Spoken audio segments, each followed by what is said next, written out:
नमस्कार दोस्तों, स्वागत है आपका आज के मुख्य समाचार में। जिसमें सबसे बड़ी खबर में हम आपको बताएंगे कि अमेरिका भारत को देगा एंटी सबमरीन सोनाबाई हथियार 5 करोड़ डॉलर से ज्यादा की है डील।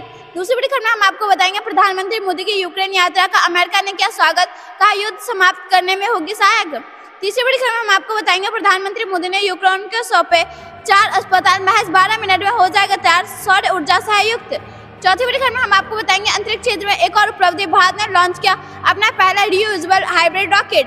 पांचवी बड़ी खबर में हम आपको बताएंगे डिजिटल हेल्थ केयर इकोसिस्टम को मजबूत करने के लिए सरकार ने शुरू किया MR पोर्टल। जी हाँ दोस्तों, इस प्रकार की कई खबरों को बताएंगे विस्तार से, लेकिन उससे पहले अगर आपको भी प्रधानमंत्री मोदी पर भरोसा और आप भी ऐसा मानते हैं प्रधानमंत्री मोदी के कहते भारत बन रहा सशक्त, तो वीडियो लाइक और कमेंट लिखिए। जय हिंद, जय भारत। रुक करते हैं पहली बड़ी खबर की तरफ। अमेरिका भारत को देगा एंटी सबमरीन सोनाबाई हथियार 5 करोड़ डॉलर से ज्यादा की डील। जी हाँ दोस्तों, हम आपको बता दें कि भारत के रक्षा मंत्री राजनाथ सिंह इन दिनों अमेरिका दौरे पर है। राजनाथ सिंह के अमेरिका दौरे के बीच दोनों देशों के बीच एक अहम रक्षा सौदा हुआ है। इस सौदे के तहत अमेरिकी भारत के एंटी सबमरीन सोनाबाई देगा। यह सौदा 5 करोड़ डॉलर से ज्यादा का है। इस सौदे से भारतीय नौसेना की ताकत बढ़ेगी। अमेरिका के रक्षा विभाग की तरफ से जारी बयान में कहा गया है कि अमेरिका के विदेश मंत्री ने विदेशी रक्षा सौदे को मंजूरी दे दी है। इसके तहत भारत सरकार को एंटी सबमरीन हथियार सोनाबाई और उससे संबंधित उपकरणों की बिक्री की जा सकेगी। सौदे के तहत भारत को ANSSQ 53G anti submarine Sonabai, ANSSQ 62F anti submarine Sonabai और ANSSQ 36 सोनाबाई मिलेंगे। इस सौदे की कुल कीमत 5.2 करोड़ डॉलर है।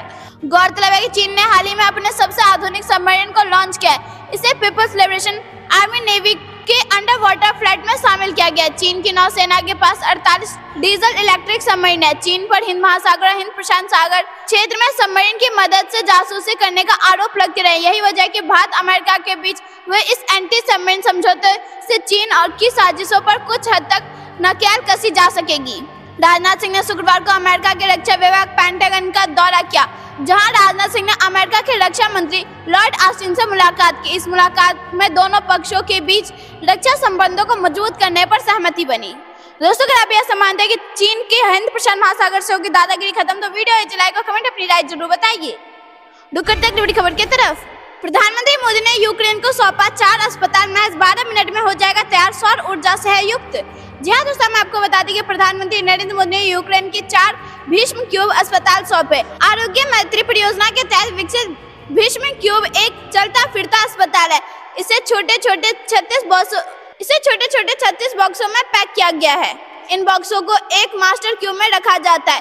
इसे 720 किलो वजनी मास्टर क्यूब को ड्रोन, पैराशूट या हेलीकॉप्टर की मदद से इसे किसी भी आपदा या युद्ध क्षेत्र में आसानी से पहुंचाया जा सकता है। महज 12 मिनट में इससे एक अस्पताल तैयार हो सकता है।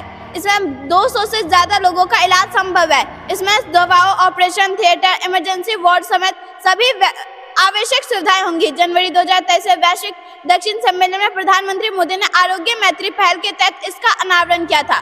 36 बॉक्सों वाले इस पोर्टेबल अस्पताल में लोहे के 3 बड़े फ्रेम होते हैं, जिनके बीच एक छोटा जनरेटर, 2 स्ट्रेचर, जरूरी दवाएं और अन्य जरूरी चिकित्सा उपकरण रखे हुए होते हैं। इस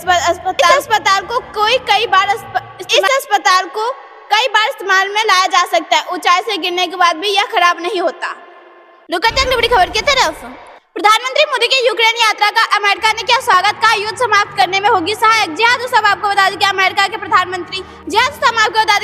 प्रधानमंत्री मोदी की यूक्रेन यात्रा का स्वागत किया और कहा है कि इस रूस यूक्रेन संघर्ष को समाप्त करने में सहायता मिल सकती है। व्हाइट हाउस ने राष्ट्रीय सुरक्षा संचार सलाहकार जॉन किर्बी ने शुक्रवार को एक मीडिया ब्रीफिंग में कहा कि संयुक्त राज्य अमेरिका के लिए भारत एक मजबूत साझेदार है और प्रधानमंत्री की कीव जाना और यूक्रेन के राष्ट्रपति जेलेंस्की के साथ बातचीत करना संघर्ष को समाप्त करने में सहायक हो सकता है। उन्होंने कहा कि यदि कोई अन्य देश यूक्रेन में युद्ध को समाप्त करने के लिए मदद करने को तैयार है, तो हम उसका स्वागत करते हैं, लेकिन मदद करने का हमारा मतलब है कि इसमें यूक्रेन के लोगों के साथ बातचीत शामिल होने चाहिए और इसकी शुरुआत इस बात से समझने से होनी चाहिए कि राष्ट्रपति जेलेंस्की इस मामले में क्या सोचते हैं। शुक्रवार को जेलेंस्की के साथ मुलाकात के दौरान प्रधानमंत्री मोदी ने बातचीत और कूटनीति, रूस यूक्रेन संघर्ष और शांतिपूर्ण समाधान के लिए भारत और सैद्धांतिक स्थिति और प्रतिबद्धता की पुष्टि की। उन्होंने क्षेत्र में शांति की शीघ्र वापसी के लिए सभी संभव तरीकों से योगदान करने के लिए भारत की तत्परता को भी दोहराया। कीव में द्विपक्षीय चर्चा के बाद प्रधानमंत्री मोदी ने कहा कि यूक्रेन को मेरी यात्रा ऐतिहासिक थी। मैं भारत यूक्रेन मित्रता को गहरा करने का उद्देश्य इस महान राष्ट्र में आया हूँ। करने के उद्देश्य से मैं इस महान राष्ट्र में राष्ट्रपति जेलेंस्की के साथ मेरी सार्थक बातचीत हुई। भारत का दृढ़ विश्वास है कि शांति हमेशा बनी रहनी चाहिए। मैं यूक्रेन की सरकार और लोगों को स्वागत करने के लिए धन्यवाद देता हूँ। दोस्तों, अगर आप यह मानते हैं कि प्रधानमंत्री मोदी के नेतृत्व में रूस यूक्रेन युद्ध का हो सकता है समाप्त, तो वीडियो को लाइक और कमेंट अपनी राय जरूर बताइए। रुक तक बड़ी खबर की तरफ।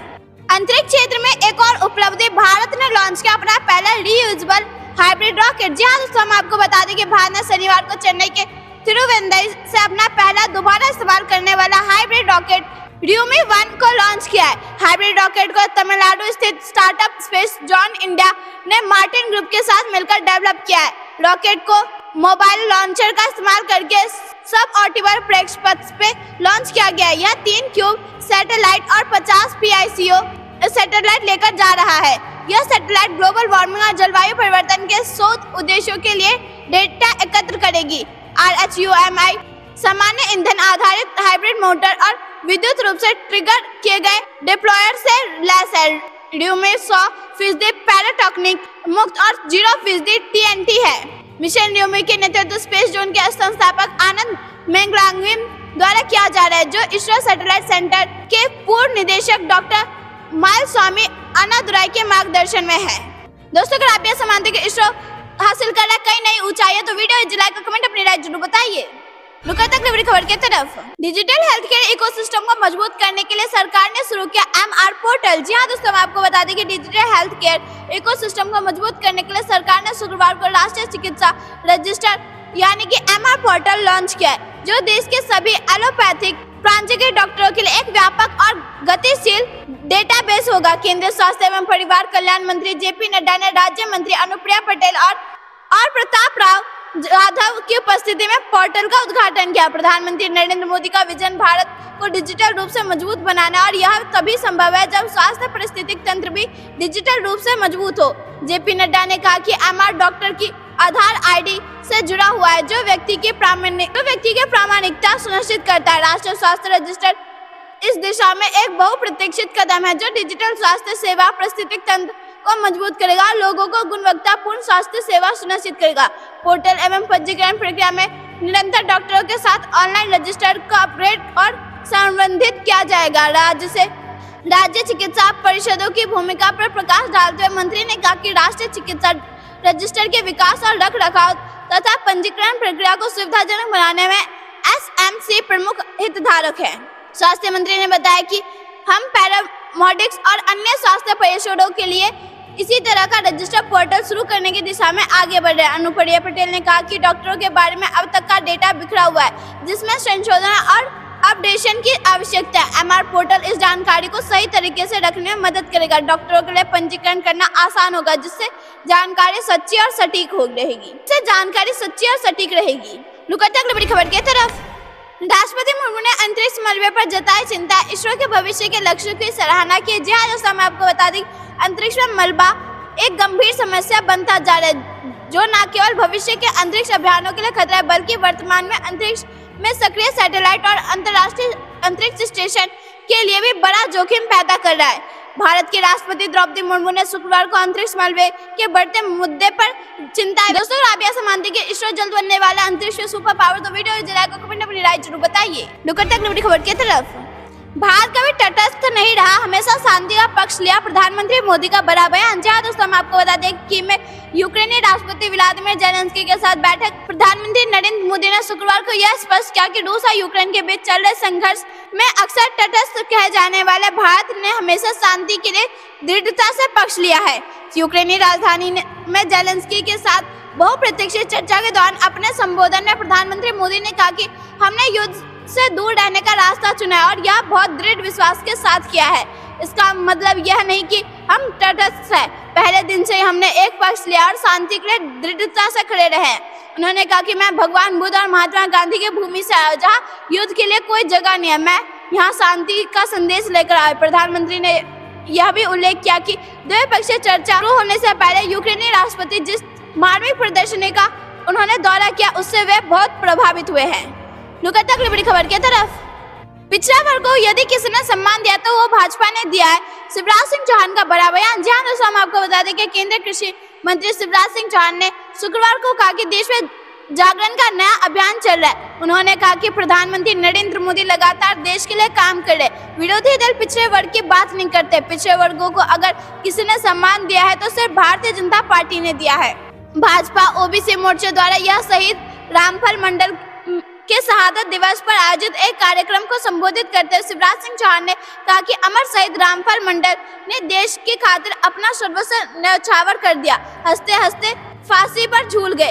केंद्रीय कृषि मंत्री ने लोगों को भरोसा दिलाया कि रामफल मंडल को शहीद का दर्जा मिलेगा। हम धानुक समाज के चरणों में प्रणाम करते हैं। उन्होंने कहा कि रामफल मंडल ने देश के लिए अपनी जान दी है। उनसे झूठ बोलने के लिए कहा गया था, लेकिन उन्होंने नहीं बोला। रामफल मंडल ने कहा था कि देश के लिए मर जाऊंगा, झूठ नहीं बोलूंगा। एक रामफल मंडल मरेगा तो 1000 पैदा होगा। दोस्तों, अगर आप केंद्रीय कृषि मंत्री की बात से सहमत है तो वीडियो लाइक और कमेंट अपनी राय जरूर बताइए।